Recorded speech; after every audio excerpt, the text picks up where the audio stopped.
Hello students, इस session में हम लोग लिमिट का एग्जिस्टेंस का स्टडी करेंगे। यानी लिमिट में हम लोग ये पढ़ेंगे कि लिमिट का एग्जिस्टेंस कैसे होता है। What is the meaning of existence of a limit, और उसी से रिलेटेड एक प्रॉब्लम को डिस्कस भी करेंगे हम।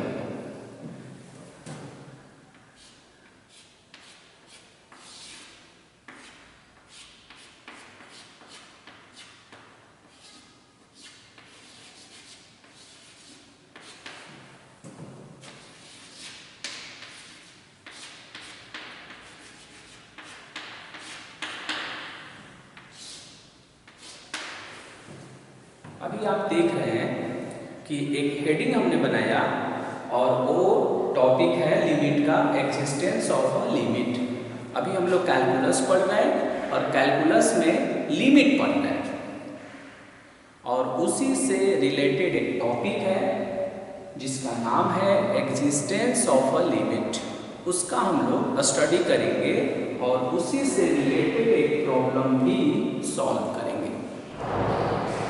ओके, तो पहले इसका एक शॉर्ट डिस्क्रिप्शन देखते हैं, क्या है existence of a limit.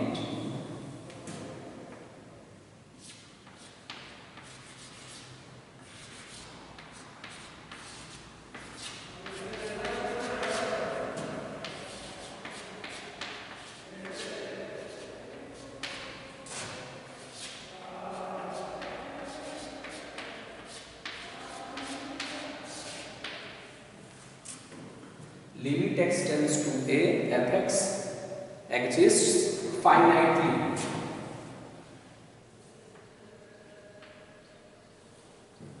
Limit x tends to a fx exists finitely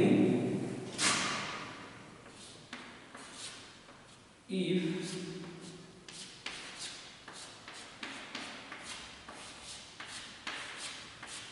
LHL is equal to RHL at x is equal to a। LHL जो देख रहे हैं इसका पूरा नाम है लेफ्ट हैंड लिमिट, और RHL जो देख रहे हैं इसका पूरा नाम है right hand limit.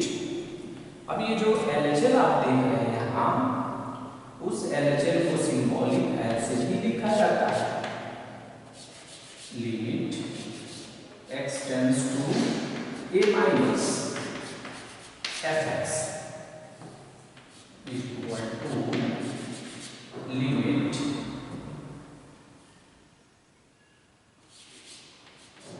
x tends to a plus fx।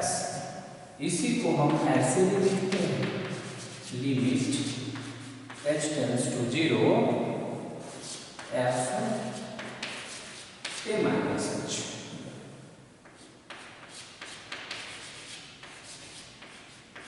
Limit h tends to 0 f a plus h।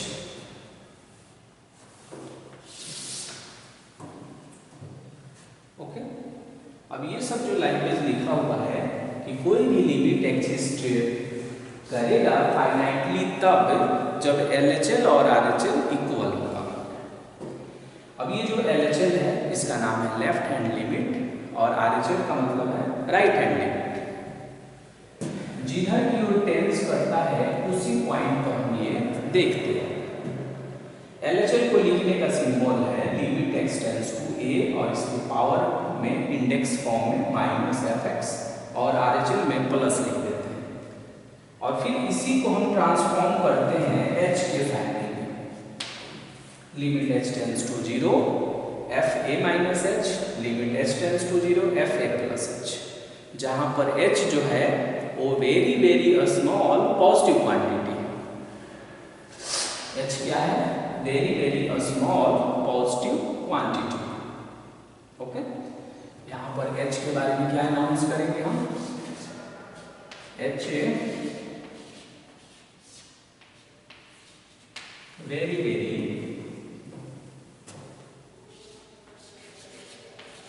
Small positive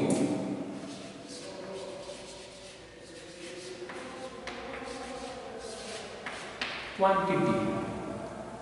अब इसको हम कोरिलेट करते हैं उस प्रॉब्लम से, तब इसकी बारीकियों को हम और अच्छे से समझ पाएंगे।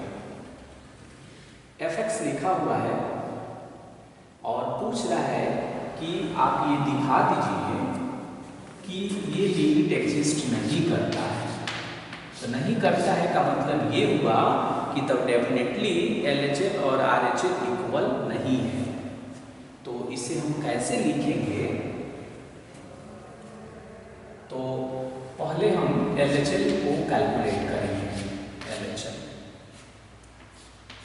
लिमिट, और किस पर हम चेक करेंगे? यहाँ पर 1, यहाँ क्या है 1, यहाँ a था तो a पर कर रहे थे, और यहाँ है 1 तो 1 पर करेंगे। तो LHS लिखेंगे limit x tends to a, पहले लिखते थे a माइनस, अब लिखेंगे 1 माइनस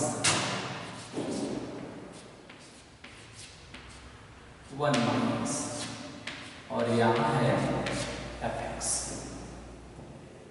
ओके, अब हम क्या करेंगे कि इसे हम लिखेंगे ऐसे, लिमिट 1 माइनस लिखा हुआ है।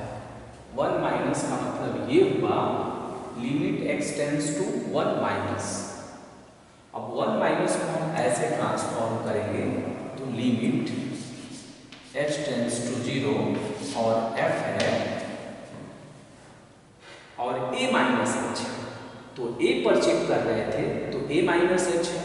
1 पर चेक करेंगे तो यहाँ लिखेंगे 1 माइनस h। अगर 2 पर चेक करेंगे तो 2 माइनस h। पता कैसे लगेगा? तो यहाँ देखकर हम ये पता करते हैं। अगर -2 पर है तो -2 माइनस h लिखेंगे। अब आप यहाँ पर fx का वैल्यू देखिए, तो मॉड है x माइनस 1 है और अपॉन में x माइनस 1 है।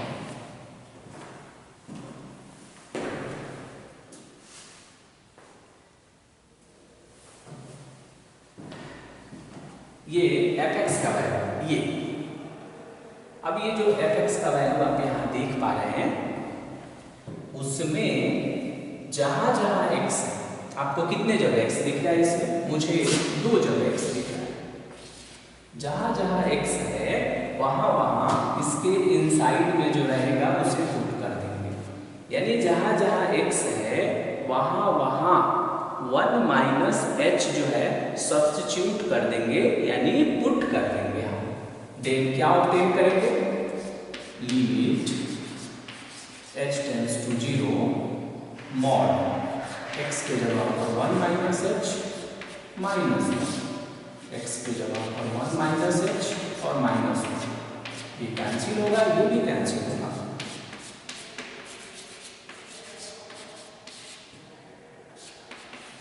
मॉड माइनस h अपॉन में माइनस h। अब आपको मालूम है कि मॉडुलस के इफेक्ट से ये माइनस h जो है ये बन जाएगा plus h upon minus h, दोनों कैंसिल हो जाएगा। लिमिट h टेंड्स टू 0 और ये बनेगा -1, क्या बनेगा? -1 बनेगा।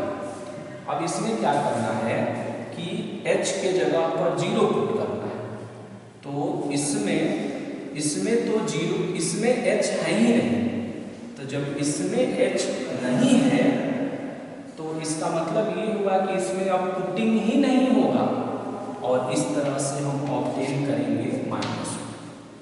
अगर लास्ट में ये h को कंटेन करता तब हम h के जगह पर 0 पुट करते, तो फाइनली हमारा LHS कितना आया? -2। अब हम क्या करेंगे कि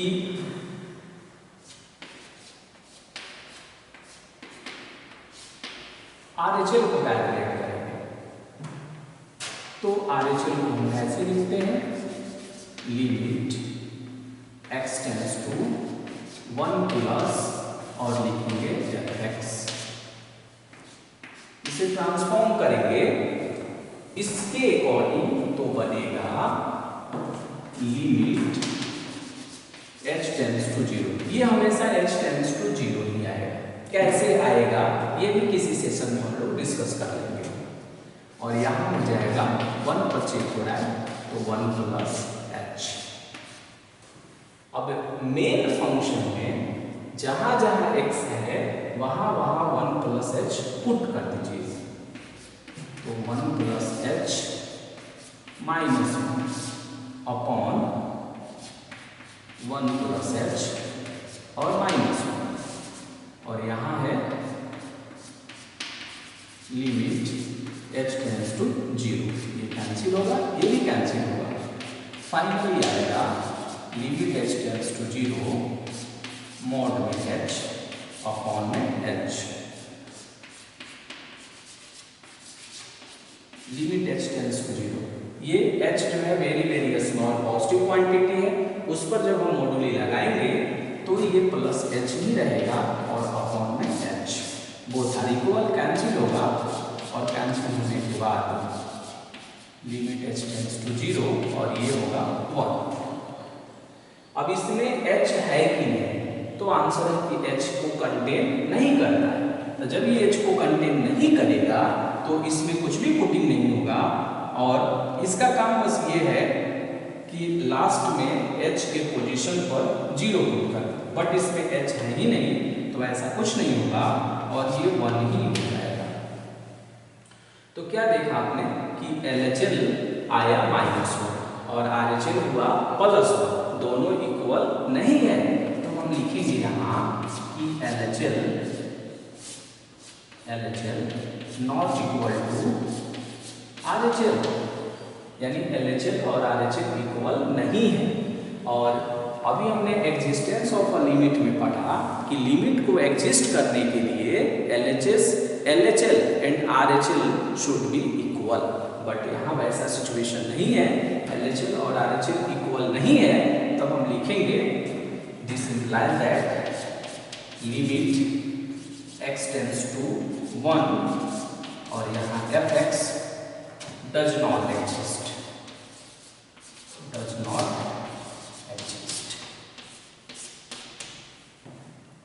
इसका मतलब ये हुआ कि लिमिट जो है x टेंड्स टू 1 पर एग्जिस्ट नहीं करता है।